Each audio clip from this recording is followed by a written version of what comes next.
Señor ex embajador de Colombia en Washington, ex ministro de la Defensa, Juan Carlos Pinzón, gracias por atendernos. Muy buenos días, bienvenido y felicitaciones por su encuesta del profesor Guarumo. Es usted el candidato ganador dentro del partido de la U. Julio, muy buenos días, muchas gracias. Un saludo para usted, para toda esta mesa de trabajo y para los oyentes de la W, para todos los colombianos. Dichoso de estar aquí en nuestra patria. Vengo optimista, vengo amando a Colombia como siempre y encantado de estar aquí. María Isabel, el ganador del Centro Democrático, Iván Duque, ya ha decidido buena parte de su cúpula de trabajo en el tema económico. En el tema de seguridad, la W acaba de establecer que estará acompañado por el general Matamoros. Doctor Pinzón sabe muy bien quién es el general Matamoros. Curiosamente, el general Matamoros y otros dos altos oficiales del ejército son señalados por la Corte Penal Internacional y por Human Rights Watch como los 3 generales que ayudaron a delatar a 29 generales salpicados por los falsos positivos. Ese general Matamoros será mano derecha a partir de hoy de la campaña de Iván Duque. Pero estamos hablando hoy es del candidato Pinzón. María Isabel, la primera pregunta. Señor candidato Pinzón, buenos días, bienvenido a su país, ya está en forma en la campaña presidencial, por lo que parece, y yo le quiero preguntar, en los últimos días se ha insistido mucho en que el presidente Santos está como sentido con usted, está bravo por algunas cosas que usted habría dicho sobre los acuerdos de paz. ¿Es cierto que está bravo? María Isabel, muy buenos días, un saludo también especial para usted. Mire, yo creo que eso no es lo que le importa a la gente hoy en Colombia. Y es lo que vengo sintiendo, no solo por lo que analizo en los estudios serios que han salido, encuestas y otro tipo de análisis que se hace sobre lo que estaba pensando la ciudadanía, sino también porque en estos pocos días que he estado acá y en las distintas venidas, siempre hablo con la gente, siempre trato de conversar qué está pensando el ciudadano. Y la gente está primero cansada de las peleas, de la hostilidad, de la agresividad que hay en el liderazgo colombiano hoy en día. Y segundo, siente que no se están tratando los temas que son importantes para el ciudadano común y corriente. La gente hoy está muy preocupada de poderse subir a un bus urbano, de poder llevar a sus hijos a los parques con tranquilidad y con seguridad. La gente hoy está muy preocupada de que no le está alcanzando el sueldo, la plata para comprar lo que necesita, para pagar los servicios públicos, para tener una vida digna y tranquila. Está muy preocupada porque manda a estudiar a sus hijos al colegio, manda a estudiar a sus hijos con mucho esfuerzo a la universidad y salen y no consiguen puestos de trabajo acordes con los títulos que se logran. Y por el otro lado, la gente está muy frustrada con esta idea que cada vez que se enferma no consigue cita en el médico o no lo atienden como espera. Y en todo esto, además, una enorme frustración con esta idea de que los recursos públicos se los roban o los usan de manera inapropiada. Eso es lo que realmente le está importando a la gente. Yo regreso a Colombia, como lo dije antes, con amor por este país. He servido con todo entusiasmo y con todo cariño. Y por eso es que decido regresar, para formar parte de esta discusión, para tratar de representar al ciudadano común y corriente, para tratar de hablar con la gente y para hablar de las soluciones a este tipo de problemas que estoy mencionando. La gente no quiere saber más de peleas. Yo creo que eso es un tema al que haré un esfuerzo muy serio para distanciarme totalmente de cualquier tipo de confrontaciones irrelevantes. No, María Isabel ya está de candidato. Usted le pregunta la hora y él le contesta qué día es, y si está saliendo sol, pues él le contesta con otra cosa. Eso ya está en el libreto del candidato. No se quiere meter en ninguna pelea. Pero yo entiendo la pregunta de María Isabel, porque es que el presidente dijo que en usted había salido lo peor del ser humano por su ambición política. Y no es cualquier frase, una frase muy dura de una persona tan cercana. Por eso yo le tengo preparado un test antes de las preguntas de mis compañeros, pero lamentablemente por ser test, la respuesta es sí o no. Sí o no. Usted me dice sí o no. Y luego ya vamos a los planes electorales. Señor don Juan Carlos Pinzón, primera pregunta, para sí o no. ¿Santos traicionó a Uribe? ¿Sí o no? Irrelevante pregunta, Julio.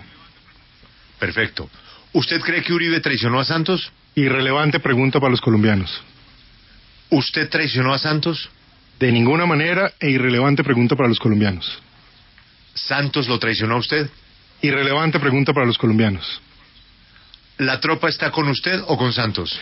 La tropa siempre está con Colombia y en eso sí le digo, yo creo que si hay gente que aquí hay que seguir honrando, es a esos soldados, policías que en los últimos años, gracias a los golpes contundentes, decididos, que dieron con mucho heroísmo, con mucho sacrificio, transformaron la realidad de Colombia. Por eso pudo haber un acuerdo de paz.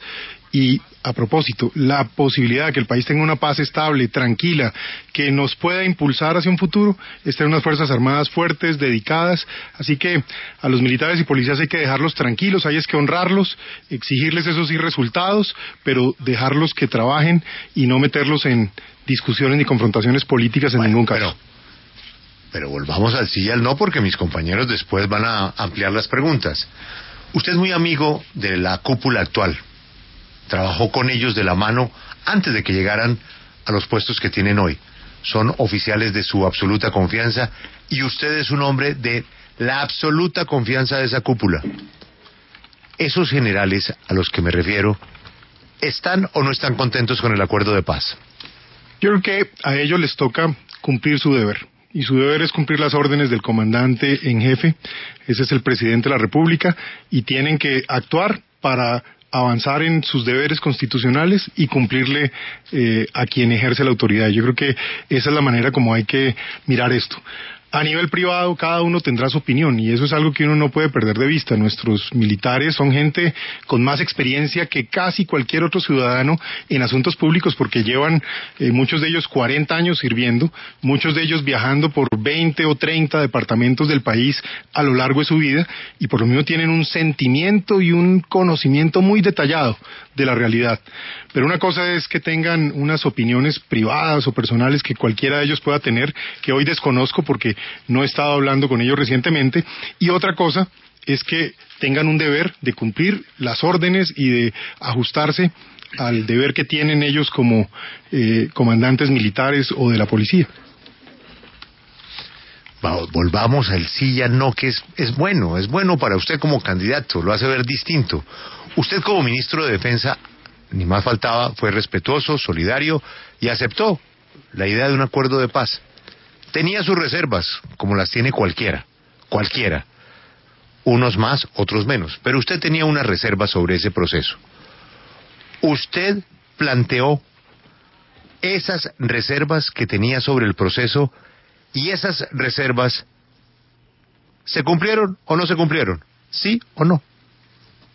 Siempre expresé aquello que me preocupó y siempre con mucha lealtad y sobre todo con mucho profesionalismo, con el deber que tiene alguien que tiene una responsabilidad de conocer información, de hacer un análisis, de tener una experiencia en el análisis estratégico, si se quiere.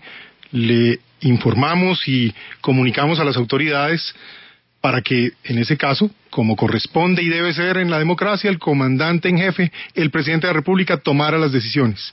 Una vez tomadas las decisiones, asumimos las órdenes y las responsabilidades que correspondieron, pero nunca dejamos, eso sí, de hacer notar aquello que nos preocupaba. Como siempre pasa en estas cosas, Julio, y yo creo que ahí hay que tener una prudencia necesaria. Por un lado, una cosa es tener opiniones y expresarlas, pero por el otro lado también hay que tener una responsabilidad, si se quiere. Y es que hay ciertas discusiones que se dan en el ambiente de la seguridad nacional que no necesariamente tienen que salir a detallar. Yo siempre fui claro en la conveniencia de seguir usando la fuerza para conseguir la mejor negociación posible, porque era la gran ventaja que teníamos. Siempre fui claro en la idea de ser contundentes contra el narcotráfico, porque el narcotráfico es una terrible amenaza para la sociedad colombiana en todos los aspectos. El narcotráfico produce desde corrupción hasta destrucción del medio ambiente, pasando por supuesto, violencia, terrorismo, criminalidad. Y siempre fui enfático en que era muy importante tener una solución jurídica para los miembros de las Fuerzas Armadas especializada. En esos temas fui claro y obviamente las cosas tomaron rumbos muy parecidos en algunos asuntos y en otros no tanto. Pero reitero, y lo dije antes, estos son temas que ya son historia. Aquí estamos hablando del futuro. El país tiene que seguir adelante, el país tiene que construir sobre lo que hay. Aquí hay un acuerdo, ese acuerdo hay que cumplirlo, hacerlo cumplir y con el paso del tiempo analizar qué se puede hacer para mejorar, de modo que ganemos los 50 millones de colombianos y no un sector específico o un grupo de 15.000 hombres y mujeres que estaban en armas. Tiene que ganar la sociedad como un todo en términos de facilitar la inversión, en términos de tener tranquilidad en que la justicia se opera, en términos de no empoderar a ningún sector de modo que vaya a sacarle ventaja al resto de colombianos. ¿Usted cree que el general Mora está arrepentido de haber ido a La Habana a apoyar el acuerdo de paz? ¿Sí o no? Yo no hablaba con el general Mora hace rato. Yo lo respeto mucho y admiro mucho al general Mora. Es un gran señor y fue un gran general y creo que prestó un servicio de mucho compromiso en ese tema del acuerdo. Sé que también en su momento expresó puntos de vista y posiciones que compartimos y conversamos en diferentes momentos, pero no sé exactamente cuál sea su posición o su sentimiento en este momento. ¿Sí o no? ¿Es posible una alianza Vargas Lleras, Uribe, Pinzón? Muy temprano para saber esas cosas. Yo vengo a esta altura a hablar con los colombianos, a tratar de representar al colombiano común y corriente, no el colombiano de los partidos, no el colombiano de las élites, no el colombiano que está en el liderazgo de opinión, sino a esa persona común y corriente que más bien ha tenido una vida parecida a la que me tocó a mí o a mi familia, muy de clase media, muy viviendo con el salario, muy haciendo el pequeño rito para poder ir a la universidad, para poder eventualmente tener algún fin de semana. Esa es la vida normal del colombiano y yo quiero más bien preocuparme por qué le está interesando a él, qué le preocupa a él o a ella y cómo podemos trabajar para mejorar esas condiciones de vida. Finalmente, en lo que a mí respecta, como lo dice la encuesta que acabamos de revelar, hay una gran fuerza política del Centro Democrático para las próximas elecciones a Congreso y a presidente. ¿Usted cree que el próximo presidente de Colombia lo pone Álvaro Uribe Vélez? ¿Sí o no?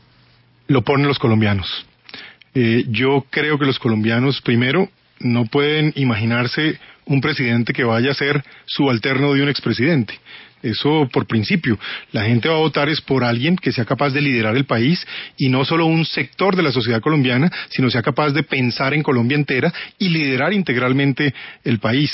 Yo creo que en estos temas de liderazgo, pues obviamente tiene que haber una actitud de renovación, de cambio, de juventud, de fuerza, pero al mismo tiempo también de experiencia y de independencia y posiciones propias que precisamente reflejen la posibilidad de que los colombianos se interesen en acompañar una opción que realmente sea representativa y recoja todos los sectores. Esto no puede seguir en esta polarización. Nosotros no podemos dejar que un sector de una esquina o de otra esquina termine siendo el que gobierna para seguir en estos mismos debates y no resolviendo los problemas que ya empiezan a hacer agua la institucionalidad y de una u otra manera a afectar incluso el desempeño de la economía, que ahí sí es un problema de verdad de todos y para todos. Doctor Pinzón, en la eventualidad de que usted llegara a la presidencia de la República, ¿usted le haría alguna modificación, por pequeña que sea, a los acuerdos de paz con la guerrilla de las FARC?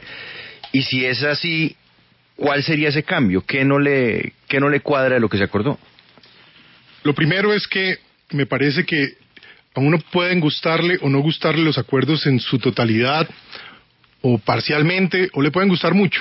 Lo único cierto es que hoy son parte de las normas legales del país. La obligación de un presidente de la República es cumplir la ley y hacerla cumplir. Lo que sí me atrevo a asegurar es que lo que no vamos a permitir es que nos hagan trampa o que le saquen ventaja a los colombianos. Luego, haremos cumplir aquellos acuerdos que están en el marco de la ley.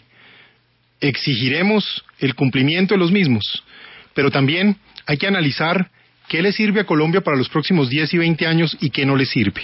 Y en esto hay que poner pragmatismo, cabeza fría, no pasiones de como estamos hoy, que hay unos que dicen el acuerdo es un desastre, hay que acabarlo, y otros que dicen el acuerdo es la última maravilla que hay y, mejor dicho, si no lo aplicamos, el país se acaba.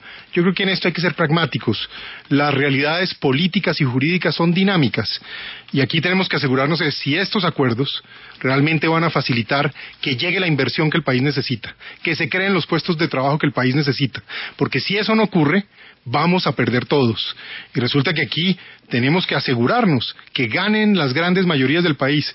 Esos 50 millones de colombianos, o casi 50, me gusta decir esa cifra porque en el mundo eso es representativo, y me parece que es de esa manera que tenemos que mirar cualquier ajuste que se le haga a esos acuerdos. Pero, doctor Pinzón, usted hace unos minutos respondiendo a una de las preguntas de Julio sobre los acuerdos de paz, pues decía que había que ser duros contra el narcotráfico. ¿Usted, de llegar a la presidencia en el 2018, eliminaría la posibilidad de que el narcotráfico sea un delito político conexo? Mire, si eso está en la normatividad, hay que respetar las normas y hacerlas cumplir, pero también hay que evaluar. Si con eso le están haciendo trampa a los colombianos, no se puede permitir. Y son el tipo de cosas que hay que analizar caso por caso.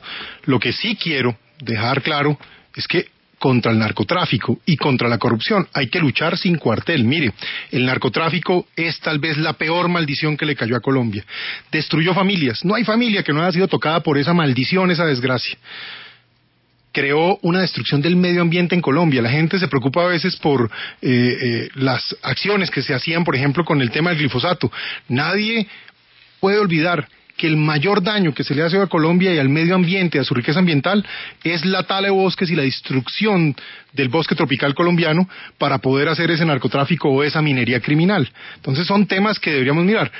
Y eso, para no olvidar que con eso se financia, esa es la gasolina del terrorismo, de la delincuencia, hoy en día del microtráfico. Mire, no hay pueblo hoy de esos sanos de toda la vida en distintos lugares del país es donde no pasaba nada, que no ha terminado apareciendo hoy una pandillita de microtráfico. Y esos son el tipo de cosas que sí están molestando la vida de los colombianos. Entonces, sabiendo que ese es un problema, tenemos que actuar con determinación, pero también esto no es de hablar tanto, sino de tener resultados y tener experiencia para resolver los problemas. Y ahí es donde de pronto sí tenemos la juventud, la fuerza, el sentido de humanidad y de cercanía con la gente, pero también la experiencia. Usted habla de juventud y recuerdo que eso usted lo decía en el comunicado que envió la semana anterior en medio de un intercambio que hubo de palabras o bueno, de trinos suyos y lo que luego respondió el presidente Santos, pero también usted hablaba del tema de polarización. Yo quiero que nos quedemos ahí, doctor Pinzón. ¿Usted cree que Álvaro Uribe es hoy un factor de polarización para el país y que cuando usted habla de pronto de la juventud y demás es porque es hora de que algunos políticos se retiren, ya descansen y permitan que una nueva generación llegue a asumir las banderas de la política en Colombia, incluyendo al expresidente Uribe? Mire, ninguno de los jefes políticos actuales va a ser el próximo presidente de Colombia, ni va a ser quien va a liderar el país hacia el siguiente destino. A ellos hay que agradecerles porque Colombia es una historia linda en el mundo. Esto hay que reconocerlo, en el mundo entero. Y se lo digo por la experiencia de venir de Washington y de recorrer las mejores universidades del mundo, de tener diálogos con muchas personas muy interesantes. A Colombia se le admira por lo que ha pasado en los últimos 15 o 20 años. ¿Y eso qué significa? Que los presidentes de estos últimos 15 o 20 años hicieron un gran papel para Colombia, dieron pasos en la dirección correcta. Pero lo que viene es sobre el futuro, es sobre los jóvenes, es sobre qué vamos a hacer desde el punto en donde estamos. Y ahí es donde creo que el país necesita un cambio generacional, una renovación, por supuesto una renovación que tiene que estar acompañada. ¿Pero que se retiren de la política los viejos políticos? Eso no va a pasar y eso no ocurre. La gente que tiene interés en el servicio público y que tiene sentido de patria, como sé que lo tienen todos ellos, pues de una u otra manera no se retiran y van a estar ahí para opinar, para criticar. Esa es la democracia. ¡Que viva la democracia! Mire lo que pasa ya en este país vecino y lo que hemos visto recientemente. Hay que valorar y querer la democracia y por lo mismo hay que atajar a esos sectores que están en la tónica de crearnos aquí una Venezuela. Eso es lo que no podemos permitir. Frente al tema de que se retiren o no, yo creo que más bien lo que tienen que tener es la tranquilidad de que nadie va a estar persiguiendo sus ejecutorias, sino más bien que se va a construir sobre lo que se hizo bien y que, por supuesto, se va a ajustar aquello que sea necesario, como les tocó a ellos, es lo que vamos a tener que hacer exactamente dentro de un año, algunas semanas. Doctor Pinzón, el tema de la paz está un poco desgastado en la opinión pública, uno lo ve en las encuestas, entonces teniendo en cuenta eso, ¿cuál va a ser su bandera de campaña? ¿Seguir hablando de paz, de cambiar el proceso o de pronto enfocarse como otros candidatos en el tema de la corrupción, de combatirla? No, yo le agradezco mucho esa pregunta y aprecio mucho que comente de eso. Mire, cuando uno mira qué están pensando los colombianos en los diferentes estudios que se hacen, los colombianos en general no ven este tema de la discusión de paz, FARC o uribismo o santismo como la prioridad. La gente está viendo como prioridad el tema de sus ingresos, de su empleo. La gente está viendo como prioridad el tema de la seguridad personal, de la seguridad que necesita en las calles. La gente está viendo como prioridad el tema de la salud y la sensación de que no hay la atención que se requiere. Y por supuesto hay una molestia creciente con este tema de la corrupción. Yo creo que el país tiene hoy un reto económico. Yo soy economista, yo me formé como economista, tengo una de mis maestrías es en economía, fui profesor de economía, trabajé en el Ministerio de Hacienda, fui representante de Colombia en el Banco Mundial, trabajé en el sector privado, creé la Oficina de Estudios Económicos de Citibank aquí en Colombia en su momento. Y por lo mismo, ese es un tema que hay que afrontar, todo lo que tiene que ver con economía, con empleo, con oportunidades de desarrollo, con alternativas en temas como la agricultura, el turismo, el tema forestal, la tecnología. Estamos en el mundo de la cuarta revolución industrial y realmente tenemos que pegarnos para que los jóvenes puedan tener oportunidades en ese escenario que no es teórico, eso está pasando mientras estamos hablando en todo el planeta. Por supuesto, en el tema de la seguridad. En el tema de la seguridad no es solo seguir o volver a fortalecer el pie de fuerza de nuestra policía. Mire, parte de la razón por la que ha bajado el homicidio en el país es porque entre el 2013 y el 2015 le inyectamos 25.000 policías a Colombia, creamos policías metropolitanas y eso permitió que se diera un efecto positivo sobre la reducción de ese delito. Pero ¿qué está pasando? Que resulta que capturan a un delincuente que apuñala a alguien en un bus urbano, en un Transmilenio, que alguien que amenaza con su vida por robar un celular a otro ciudadano con un cuchillo, con un arma de fuego, y les dan casa por cárcel, los dejan libres. Entonces, ¿qué tenemos que hacer? Crear todo un proceso para fortalecer el sistema judicial, procesos más cortos que determinen el destino de esos delincuentes. Eso tiene asustada a la gente. No hay cárceles ni cupos suficientes, pero al mismo tiempo no hay cárceles con las condiciones que generan alguna esperanza de rehabilitación para los delincuentes que entran allá. Entonces, esos son temas que están ahí. Y en el tema de la educación, es cierto que se han destinado más recursos para la educación, es cierto que hay una mayor cobertura y es cierto que esos esfuerzos son importantes, pero está ocurriendo que la gente se gradúa y no está preparada para los puestos de trabajo. Primero, que se están dando en el país, entonces hay una enorme insatisfacción, y segundo, en el mundo entero hay toda una evolución con los temas de ciencias, matemáticas, con los temas de sistemas, computadores, la tecnología digital. La gente no se está preparando para eso, entonces nos estamos quedando rezagados. Esos son los temas que realmente le importan hoy a la gente. Y en el tema de la corrupción. El tema de la corrupción hay que atacarlo con la misma decisión y fuerza que atacamos las grandes estructuras criminales. Y en eso hay que tener experiencia para precisamente lograr organizar unidades élite que permitan precisamente hacer la inteligencia, la judicialización y los golpes contundentes. Yo creo que estos escándalos que hemos visto en las últimas semanas tienen de buena noticia que demuestran que las instituciones sí pueden producir resultados.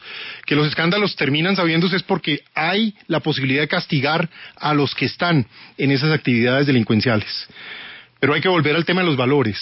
Y en esto es como si ya no fuera un lugar común o fuera en desuso hablar del tema de los valores, de la ética, de hacer lo correcto, de comportarse como un ciudadano que respeta a los demás y que no se atreve a tocar un peso que no sea suyo o un peso público. Yo digo que tenemos que volver a esta idea de funcionarios que pasamos por el gobierno, que nos toca administrar los grandes retos y los grandes problemas y que salimos viviendo estrictamente de nuestro ingreso y con nuestra vida llena de limitaciones como debe ser, como la de cualquier otro colombiano que vive desde su sueldo. Eso hay que volverlo a imponer como cultura y exigirlo, y hay que señalar. Yo recuerdo en mi tiempo en la universidad, alguna gente me criticaba porque yo insistía mucho y era muy necio con el tema de la copia. Siempre hacía campañas contra la copia, siempre me quejaba de los que copiaban, era muy duro con ese tema. Y hoy en día pienso, y creo que esa debería ser una manera de comportarse de todos los ciudadanos en general, porque es que en el pequeño mal comportamiento se va gestando la posibilidad de que el día de mañana todo sea aceptable. Entonces creo que este tema de valores es importante también para el tema de la corrupción.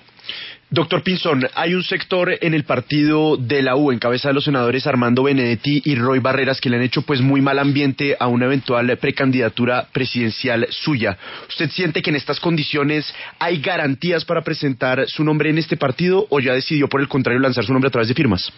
Pues mire, lo más importante es que mal haría cualquiera que aspire a tener la primera magistratura del Estado en pensar que unos jefes políticos van a ser los que van a determinar su destino o que va a ser alguien que tenga la expectativa de ser presidente o presidenta de Colombia, subalterno de unos jefes de esas características. Yo creo que en el partido de la U hay gente buena, hay gente decente, hay gente que ha prestado un servicio a Colombia y que seguramente lo quiere seguir prestando, y también hay unos casos que son bastante inquietantes.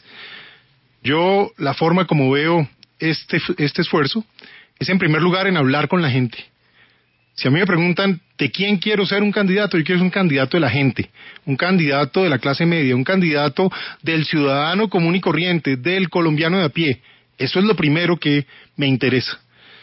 Y por supuesto, yo respeto las instituciones. Creo que los partidos políticos son importantes, creo que hay que respetar a la clase política que realmente trabaja por sus regiones y por su gente, y por lo mismo, si sectores del Partido de la U, del Partido Conservador, del Partido Cambio Radical, del Centro Democrático, del Partido Liberal, del Partido Verde, deciden acompañarnos en esta idea de representar a la gente, pues bienvenidos aquellos que realmente estén con esa intención. Pero doctor Pinzón, ¿por qué no responder la pregunta de Lucas?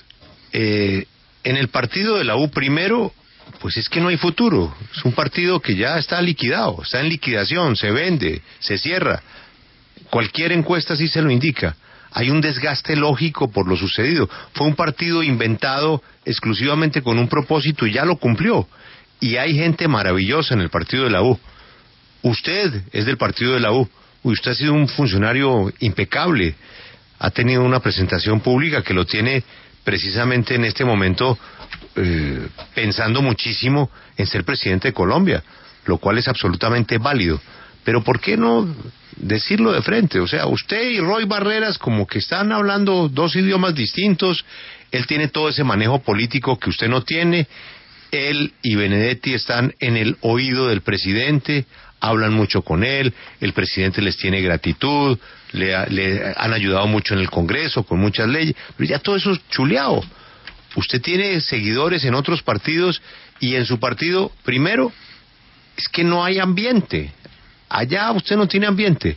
¿Por qué no decir de frente que usted va por firmas? Pues estamos en eso, Julio. Vamos a evaluar en estas semanas exactamente los pasos a seguir. Usted sabe que yo siempre he sido una persona que prefiere hablar de hechos y resultados. De pronto, precisamente como yo no he estado en el mundo de la política electoral, yo no he sido un político, pues probablemente estoy esperando para tener que decirle al país de manera clara y contundente cuál es el siguiente paso a seguir, pero usted tiene razón, le aseguro que esos temas son los que estamos evaluando con seriedad y en el momento en que esté listo para contárselo al país, así lo haré. Mire, La reducción de homicidios es una de las banderas de su colega, el actual señor ministro de la Defensa. Hay temas de percepción en los cuales pues la gente se queja y se contrastan con las cifras. En los temas de las cifras hay una reducción de muchos delitos en Colombia. ¿Usted no reconoce que esa reducción es por cuenta del acuerdo de paz? Yo creo que ese tipo de resultados tienen múltiples variables. La variable más importante, y esto se lo digo porque estas tendencias las empezamos a ver a partir del año 2013. El año 2011 y 2012 fueron años muy duros.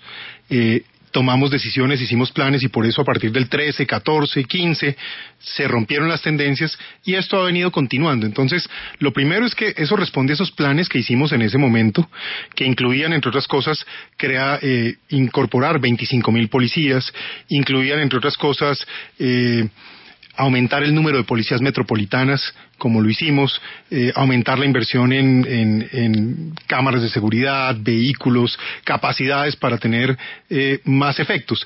Y eso fue buena noticia y ha venido dando un efecto. Frente al tema del proceso de paz, las cifras que yo manejaba en el año 2015 eran básicamente que en Colombia, por razón de la confrontación armada entre las FARC y las fuerzas legítimas del Estado, nuestras fuerzas militares y nuestra policía, morían alrededor de 600 personas por año. Entonces, yo no dudo que en la medida en que esto ha avanzado y hay menos acciones de carácter terrorista asociados al acuerdo, pues buena parte de esos 600 personas ya no está cayendo víctima de esa violencia. Pero al mismo tiempo, aquí hay una gran preocupación, y esto se lo digo porque estuve la semana pasada en Cali hablando con la gente, lo he hablado con alguna gente aquí en Bogotá, tanto con expertos como con ciudadanos del común. Hay una inquietud muy grande en temas de denuncia. Por ejemplo, la gente teme mucho denunciar temas como la extorsión, teme mucho denunciar temas como los pequeños atracos, porque básicamente queda metida en un proceso judicial muy complejo en donde los beneficios están desde el lado del delincuente. El delincuente termina saliendo y, por ejemplo, si un tendero, alguien que maneja una buseta, denuncia esa extorsión gota a gota que se da, se encuentra al delincuente que habían capturado la semana anterior ahí mismo en el barrio. Entonces la gente se muere el susto y prefiere hacerse el loco con estas cosas. Entonces ese es un tema que hay que analizar realmente con mucho cuidado y hay que ver cómo se maneja. Y lo otro, el hecho de que el narcotráfico se haya crecido y que hoy tenga esta expresión de microtráfico y otras estructuras criminales, es un tema que no le podemos quitar el ojo pensando en el presente y en el futuro de Colombia. Esto no es un tema sobre pasiones de lo que pasó en el pasado, es sobre cómo ese narcotráfico termina gestando lo que ya sabemos: corrupción, violencia, criminalidad, y por lo mismo eso hay que trabajarlo y controlarlo como un factor determinante de la tranquilidad de los colombianos. Una de las críticas que hacen algunos sectores que conocen el tema es que el gobierno bajó la guardia en los sitios que dejó las FARC, y esos sitios fueron ocupados por bandas criminales, por disidentes de las propias FARC o por hombres del ELN. ¿Usted está de acuerdo con esa crítica, que los sitios que dejan las FARC, sobre todo en esos puntos estratégicos del narcotráfico, no los ocupó el Estado? Mire, cuando estaba yo en estas funciones y planificamos lo que tenía que ocurrir en los años por venir, los modelos de transformación de nuestras Fuerzas Armadas, si es que se llegaba a un acuerdo, una de las condiciones fundamentales que se estableció era mantener el pie de fuerza por lo menos 5 a 10 años, y uno de los objetivos centrales era que si se reducía, por ejemplo, parte del tamaño del ejército, se debía incrementar el tamaño de la policía. ¿Y esto para qué? Para que todas estas regiones realmente estuvieran copadas y ocupadas por la presencia de nuestra fuerza pública. Otro elemento fundamental es que nosotros tenemos en nuestras fuerzas militares, en ese despliegue en las regiones, la capacidad ya no solo de hacer acciones ofensivas, que era su misión anteriormente, sino de, por ejemplo, hacer carreteras, escuelas, obras de desarrollo en esas regiones. A eso le vamos a asignar unos presupuestos y algunas de esas carreteras han tenido un impacto muy bonito. Yo veo esa obra, por ejemplo, que recuerdo con tanto cariño, la vía Tibula-Gabarra, allá en la frontera con Venezuela, en una zona delicadísima, y donde esa vía va transformando la realidad de los colombianos que viven ahí, o la vía que va de Mesetas a Uribe. Esas obras eran vitales. Bueno, eso es fundamental seguirlo haciendo y desplegando esa presencia, porque si nuestros militares o policías están ahí ayudando a la comunidad, haciendo obras, pero también con su presencia, dan seguridad y estabilidad. Yo creo que ese son el tipo de cosas que deberían estarse haciendo intensamente. Pero no me contesta la pregunta, doctor Pinzón. ¿El gobierno bajó o no bajó la guardia en las zonas donde estaban las FARC? Julio, en la época en que yo estábamos en plena acción, estábamos en plenas operaciones ofensivas, teníamos unas fuerzas de tarea desplegadas con capacidad militar y con... Eso fue hace mucho tiempo. Hace 2 años.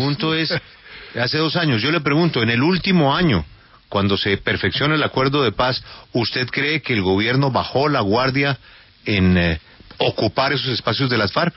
¿Sí o no? Yo voy a ir por allá, yo voy a recorrer esas regiones otra vez y le cuento qué veo, y le cuento con la sinceridad y con la transparencia.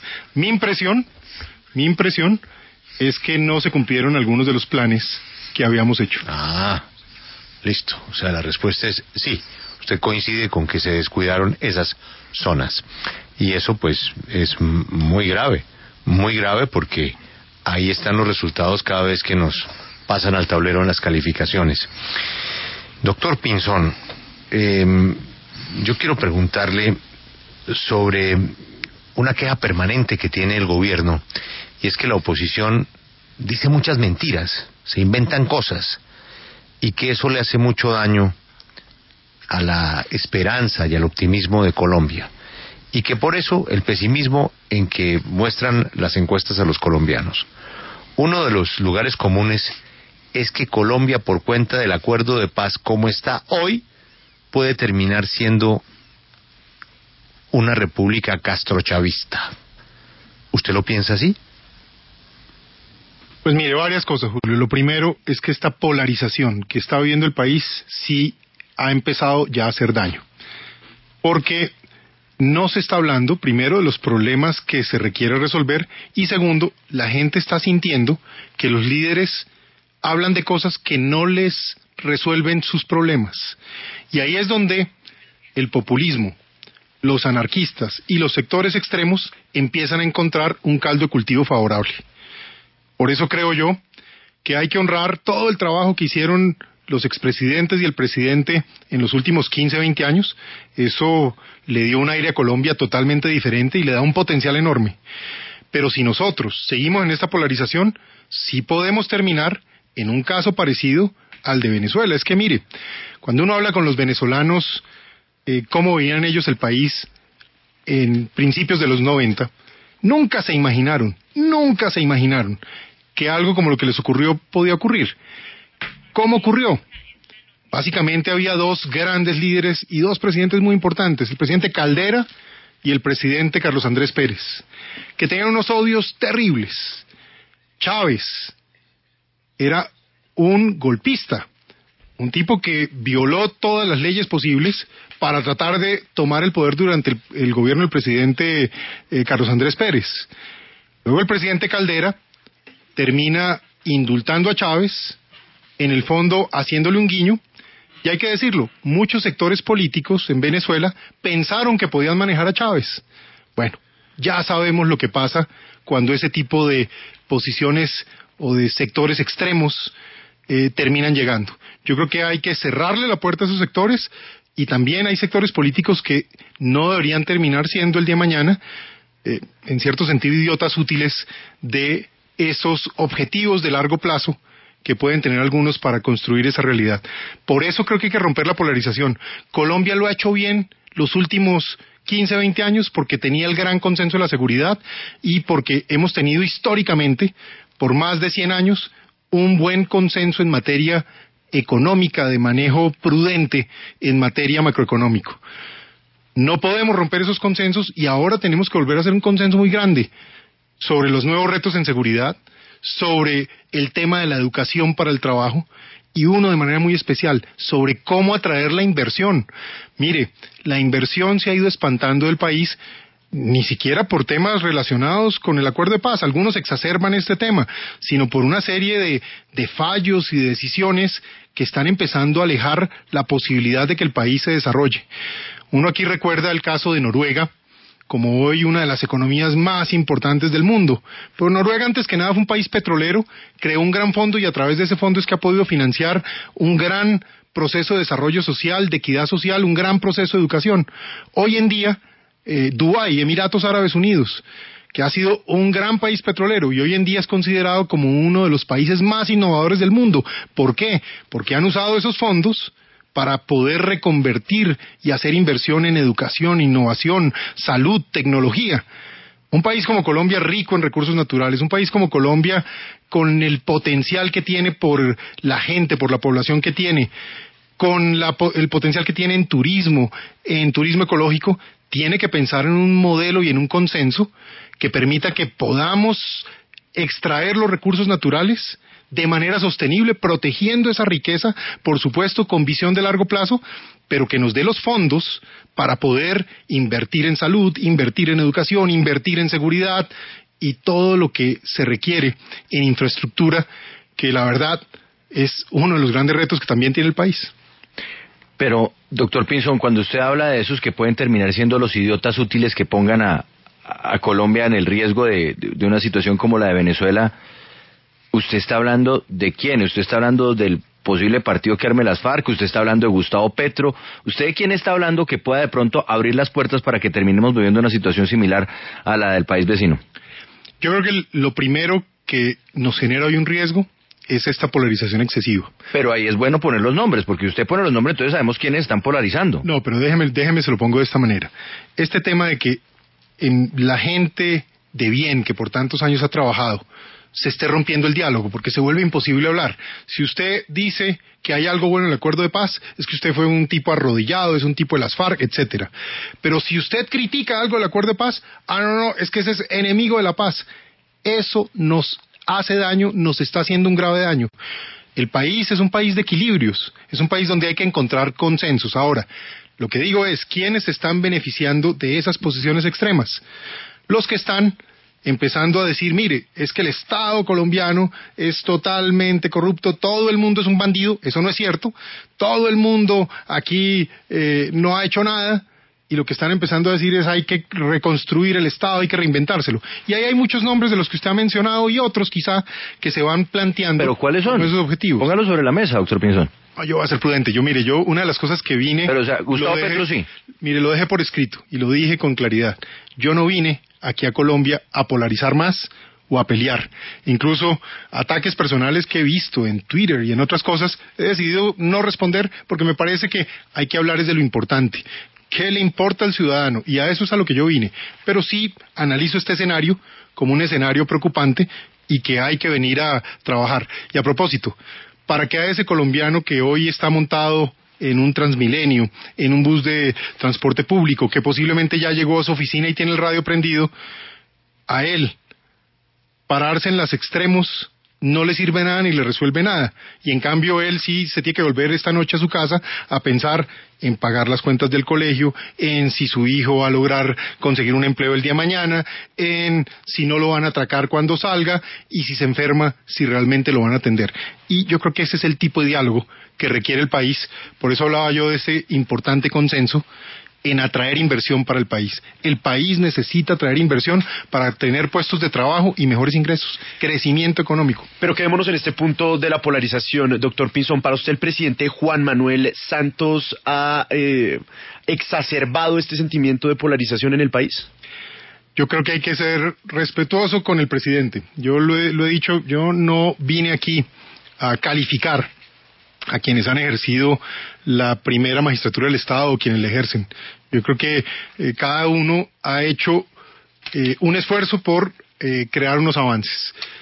Pero en cambio sí creo que en lugar de seguir hablando de estas 4 palabras, paz, FARC, uribismo, santismo, hay que enfocarnos en los 4 o 5 problemas prioritarios que tienen los colombianos y tratar de buscar maneras pragmáticas, que resuelvan esos problemas, donde, como ocurre en las discusiones pragmáticas y en los consensos, no hay forma de estar 100% de acuerdo, ni siquiera hay forma de que todo el mundo esté en los mismos lugares, pero no podemos seguir con esta división casi que mitad y mitad del país pensando cosas extremas, sino me parece que es bien importante más bien hablar de cómo encontrar puntos en común. Pero, doctor Pinzón, estas críticas y estos comentarios sobre el proceso de paz y cómo se desarrolló son las mismas que usted hacía cuando era ministro de Defensa. Eran las mismas inquietudes y siempre se dijo que usted era dentro del gobierno una piedra en el zapato a ese proceso. ¿Por qué cuando le piden la renuncia o se retira del ministerio, acepta la embajada? ¿Por qué seguir en un gobierno con el que usted no está de acuerdo en el desarrollo y camino del proceso de paz? ¿No era el momento de expresar todas estas inquietudes que usted está planteando, que además son válidas, como todas las inquietudes que se plantean sobre el proceso de paz, en ese momento salir del gobierno y hacerlo ahí, no quedarse en una embajada y después irse y hacer las críticas?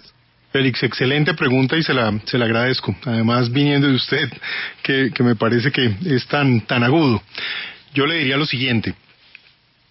Lo primero, si algo me preocupé y me aseguré de no hacer, fue algo que le hiciera daño a la posibilidad de que se llegara a un acuerdo. Entonces, si yo, habiendo sido ministro de Defensa en ese momento, salgo simplemente y digo, me molesta, estoy bravo y se crea una situación, lo único que habría contribuido es a crear y a exacerbar situaciones y posiblemente a hacer más difícil la posibilidad de que un acuerdo se hiciera. Guardé el silencio y la responsabilidad que tenía, eso sí, sin dejar de hacer énfasis en aquello que me parecía preocupante. Cuando me voy a la Embajada de Estados Unidos, le voy a ser franco, Félix, yo no me fui allá ni de paseo ni a descansar. Yo a la Embajada de Estados Unidos me fui a trabajar intensamente por el bien de Colombia en un momento crítico. Estábamos en un momento donde el Plan Colombia estaba llegando a su fin y era necesario crear un nuevo programa porque Colombia necesita esos recursos de Estados Unidos para luchar contra el narcotráfico y para llevar desarrollo a las zonas más difíciles. E incluso para poder implementar algunos de esos puntos que están en el acuerdo de la mejor manera posible. Y por eso me dediqué a trabajar día por día.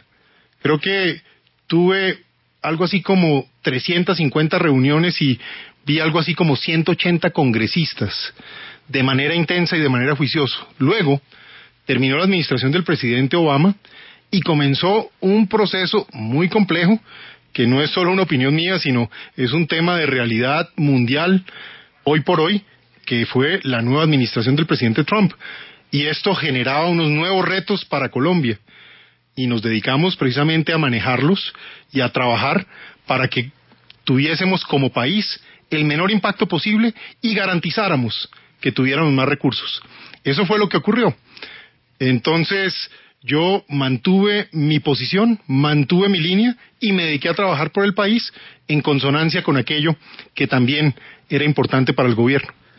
Doctor Pinzón, si usted llega a la presidencia de la República el próximo año, ¿levanta la mesa de negociaciones con el ELN?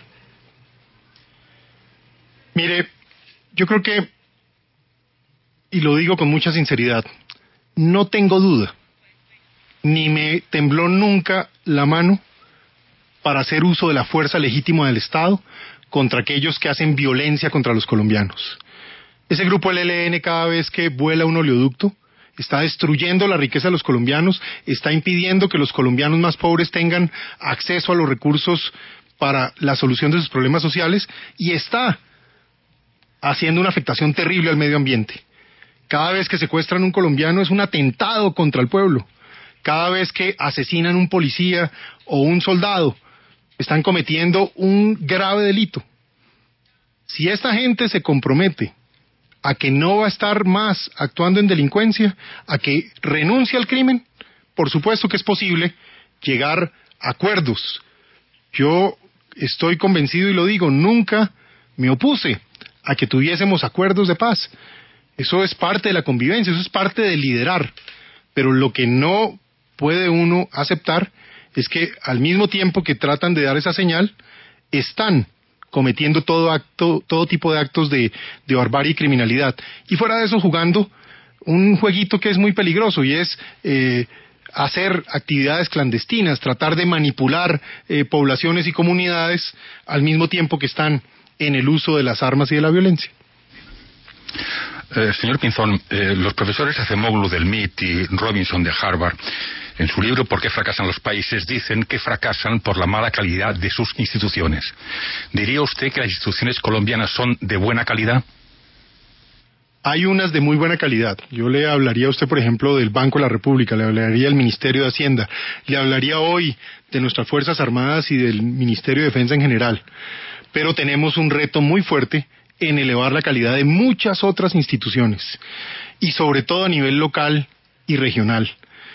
Nosotros necesitamos que esa descentralización esté acompasada de una capacidad efectiva de planeación y ejecución, y por eso hay que hacer un gran esfuerzo para descentralizarnos desde el centro, es decir, poder mandar desde el centro del país a las regiones más apartadas y a las zonas más difíciles funcionarios con la capacidad de conocer los problemas localmente y ayudar a resolver esos problemas con una competencia profesional y técnica acertada. Ese es un reto muy grande que tiene el país en los próximos años. Penúltima pregunta, doctor Pinzón, a propósito de la pregunta de Félix.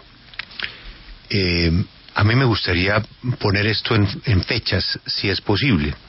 Usted en esta entrevista ha coincidido con Álvaro Uribe y con Andrés Pastrana.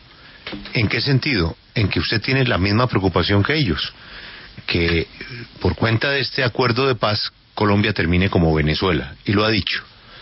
También a usted le preocupa lo que le preocupa al presidente Uribe en todos sus discursos, son los temas de la inversión, y lo dice una persona que viene de afuera y que, como usted ha recordado, me consta, trabajó todos los días en esa embajada, independientemente que estuviera o no estuviera de acuerdo con temas del acuerdo de paz, precisamente para neutralizar voces muy agresivas que había en Washington contra Colombia, y yo creo que lo logró. Pero cuando usted habla de la inversión y de su preocupación por la inversión, pues lo dice con un conocimiento de embajador. A usted lo contactan muchos sectores allá, de distintas líneas de la economía que se quieren acercar, y a usted le dio esa sensación de que Colombia está dejando de ser un país atractivo para la inversión extranjera, entre otras críticas muy parecidas a las del Centro Democrático, que son absolutamente respetables. Volviendo a la pregunta de Félix, es ¿a qué hora se dañó esto? Si esto iba divinamente, como usted dice, cuando yo estaba ministro esto estaba perfecto. Nosotros perseguíamos a los malos, no había sitio prohibido, y esto con las FARC y con el ELN, y bueno, usted viene de demostrar con el propio presidente Santos, trabajando él como ministro y usted como viceministro, de unos golpes contundentes, y luego como ministro de Defensa, todo lo que se hizo. ¿Usted se va del ministerio y esto se jodió? No, Julio, ni más faltaba. La vida es dinámica y hay procesos, y seguramente, yo le digo, soy el primero en decirlo, como ser humano y como funcionario también tengo frustraciones. Ojalá lo hubiera podido hacer mejor, ojalá hubiera podido resolver más problemas, ojalá hubiera podido contribuir un poco más, liderar mejor, hacer más equipo, en fin, siempre piensa uno que todo se puede hacer mejor, y en eso hago mi propia autocrítica. Yo no soy de los que creo que todo lo que uno hace es perfecto y es incriticable, pero sí creo que dimos algunas señales, y que lamentablemente en algunos de estos temas donde dimos señales, pues la historia y el tiempo nos está dando la razón en que habría sido mejor mantener cierta línea en algunos aspectos. Frente al tema de la inversión, yo le digo que más mi preocupación es hoy, como lo dije antes, por mi formación como economista, por mi experiencia de muchos años en ese campo. Veo que hay hoy en día para los inversionistas extranjeros una preocupación de el costo tributario, el costo del capital, que llaman ellos, a la hora de tomar las decisiones de si están en un país o están en otro.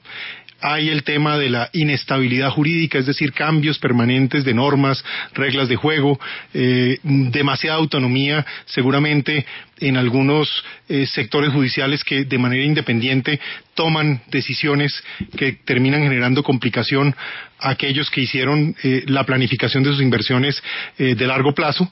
Y por supuesto está este tema de los temas ambientales y de comunidades, que si bien es cierto son fundamentales. Nadie puede oponerse a que tengamos una discusión seria sobre sostenibilidad y riqueza y mantener el medio ambiente. Nadie puede oponerse a hablar con las comunidades, pero lo que no puede ser es que se imponga el bien particular sobre el bien común y entonces terminemos dejando la posibilidad de que llegue la inversión. Y hay otros temas estructurales. El país claro, pero sí, nos va a quedar mucho tiempo para hablar de muchas cosas en el camino, sí, pero me voy a atravesar porque creo que adelante. Es la última pregunta. Y, doctor Pinzón, lo siguiente, volviendo al tema de la embajada. Sin duda, usted hizo grandes contactos en la embajada, hizo un trabajo juicioso, tenía la posibilidad de hablar con las personas que haya que hablar en Washington. Eso está clarísimo, ya se lo hizo. Pero precisamente, ¿no le parece que todas estas personas que hablaron con usted durante todo ese tiempo pueden estar desconcertadas diciendo, pues, el embajador Pinzón nos decía que había que respaldar ese proceso de paz, que era necesaria la inversión, que era lo correcto lo que se estaba haciendo? Y ahora sale usted con todo esto. ¿No le parece que está desconcertando a esas personas y borrando con el codo lo que hizo con la mano a favor de Colombia por un interés particular, que es la candidatura? No, Félix, y permítame le explico por qué. Primero, porque desde el punto de vista de metas y objetivos los alcanzamos. Logramos que se elevara el presupuesto para Colombia, y ahí está. Ahora el reto es lograr sostener eso por varios años. Precisamente, pero esa gente dice... Ahora, ¿cómo lo logramos? Y aquí es donde yo sí le quiero hablar con mucha franqueza. Como he obrado yo en todas mis actividades públicas y privadas, con transparencia, diciendo de manera sincera lo que pienso. ¿Qué dije siempre en Estados Unidos? Uno, que ayudar a Colombia en la lucha contra el narcotráfico era fundamental, porque había algunos que querían eliminar la ayuda porque estaba creciendo el narcotráfico. Yo les decía, mire, si ustedes hacen eso, va a perder Colombia, la paz no va a ser sostenible, y fuera de eso, le van a hacer un favor al narcotráfico. Entonces, por favor, ayúdennos para que podamos revertir las tendencias. Pero doctor Pinzón, eso es lo que Félix reclama con toda la razón. Esos señores acaban de escucharlo a usted decir, eso sí, Colombia bajó la guardia, descuidó los sitios donde estaban las FARC. Cuando yo me fui, eso lo dejé funcionando.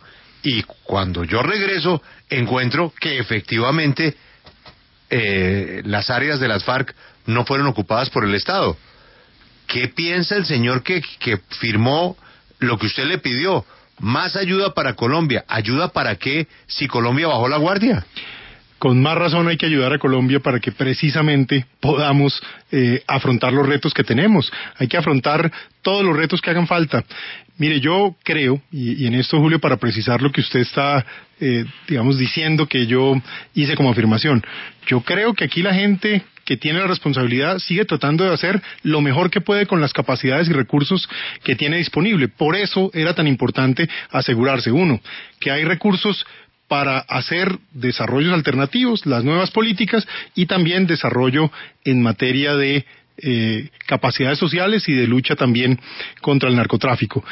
Lo que quiero hacer notar en esto, Julio, es que de manera consistente y de manera profesional, en ese diálogo que tuve siempre en Estados Unidos, dije, mire, el acuerdo de paz, como lo digo hoy, como lo he dicho todo el tiempo, ya es un logro. Ya es un logro, hay que construir desde ahí, nosotros no podemos vivir en el pasado, hay que construir desde ahí, pero por supuesto también hay que hacer ajustes en aquello que consideremos sea necesario para que llegue la inversión al país, para que el país siga creciendo, para que la gente se sienta segura y para que ganen los colombianos en general. Y de manera especial, hay que podernos enfocar en los temas que le importan hoy a los colombianos, en el empleo, en la educación para el empleo, en los temas de salud, en atraer la inversión y, por supuesto, en su seguridad personal, en las calles y en su vida. Se llama Juan Carlos Pinzón, fue ministro de la Defensa, trabajó con el ministro de entonces también, Juan Manuel Santos, fue embajador en Washington, es un muy reconocido economista y quiere ser presidente de Colombia. Lo encontrarán seguramente en las calles buscando firmas para apoyar su nombre ante la crisis que vive su partido, el partido de la U, y el muy regular ambiente que tiene él en este momento por parte de sus copartidarios. Desearle mucha suerte, agradecerle que nos haya visitado. Volveremos a hablar con él sobre temas de coyuntura, de actualidad. La semana pasada, doctor Pinzón, Alberto habló de un temita: el voto de los militares. El voto, la posibilidad de que los militares voten en Colombia. ¿Usted está de acuerdo, sí o no, con que el militar vote en Colombia? En todas las democracias grandes votan, en todos los países serios votan. Yo creo que ellos pueden votar, pero sí hay que tener unas reglas muy claras para que eso no termine por afectar el profesionalismo y la capacidad de operación. La respuesta es sí. Sí, con sí. Las claridades que he hecho. Bueno, claro, ni más faltaba, o sea, dentro de la ley, pero sí está de acuerdo con el voto militar. Doctor Pinzón, gracias por atendernos. Feliz mañana. Julio, muchas gracias. Un placer haber estado acá. Un saludo para toda esta mesa de trabajo. Gracias por tenerme esta mañana. Y un saludo para todos los colombianos. Mil y mil gracias. Intentamos juntos.